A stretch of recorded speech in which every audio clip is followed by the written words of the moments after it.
Hi everybody. It is hot as fuck in this room here, and I am dying here reviewing the new Hemlock Springs album, The Apple Tree Under the Sea.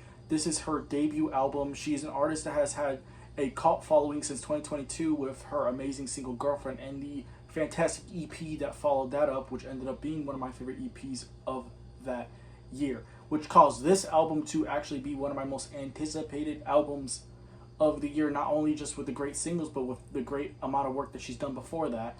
And I will say this album is very much worth the wait. Not only do we see slight improvements when it comes to songwriting and when it comes to production, and it also sounds more personally her music. Like, I don't know what it is. There's a lot more personality in here is what I'm trying to say. So let's get started with the opening ballad. It's a dramatic, I think, and I think it's a very great tone setter on here.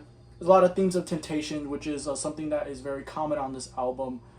And yeah, I think it's just a really great tone setter. It's not really like one of my favorite moments on the record, but I do think it is a solid tone setter. And yeah, then we get started in the beginning of the end, which I will say this about this album. There's a lot of moments on here. A lot of my favorite moments are really fucking catchy, and I mean really catchy. And I think that's one major selling point of this record, is that they're so whimsical and catchy. Beginning of the end is like the first major example of this, which is a song further talking about the difficulty of her understanding herself, and her emotions. And this is such a dramatic track, but also the emotions are so vivid and so lively. And the strip rack refrains on the chorus to me are just fantastic.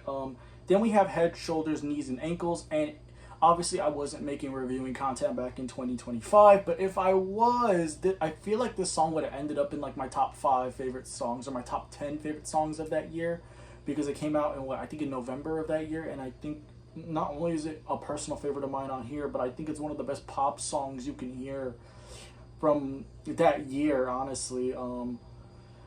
Yeah, it's about a one-sided romantic attraction that's driving her fucking insane, which I feel like that's a relatable topic to a lot of people, including myself. So yeah, the storytelling on here is amazing. Like the few songs on here that are storytelling, they are fantastic.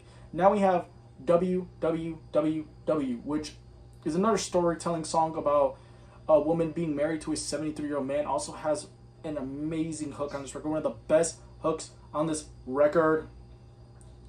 Can't get over how top tier that hook is. Then we have Moses, which is a more linear track, but it's also very amazing. It has one of my favorite moments on here. It has a bunch of very danceable grooves, and the electronics in the first half gave me like a very strong like spelling vibe, which kind of makes sense because of the fact that Hemlock Springs has called homage to spelling. So there you go. Then we have Serve the Bright, which is a song that's actually been out for quite a long time. I'm pretty sure this song came out like the same year as that EP that she dropped. And it fits the vibe of the record perfectly. Like, I'm very surprised that a song that was recorded probably way before any of the other songs were recorded, we kind of like really fits the vibe. It's another song about like wanting your love to be reciprocated.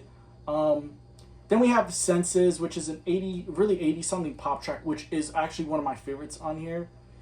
It is a really, really, really catchy and fantastic track. And then we have Set Me Free, which to me is pretty out of place. I guess it's fun, but like honestly, like it's not a song I like to go back to very often. It's a fun song, sure, but it like I don't know. It's not a highlight on the record for me, per se. And then we end off with Be the Girl, which is a very bittersweet and very personal song.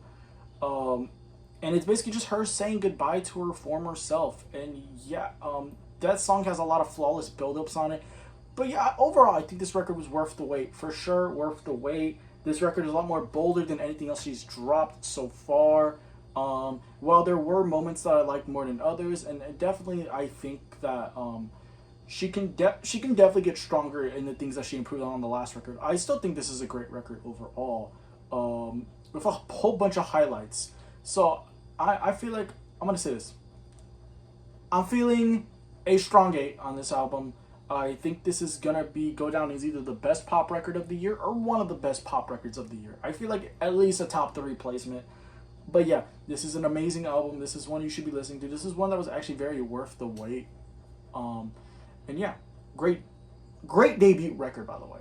So yeah, there you go. Hemlock Springs. Listen to it.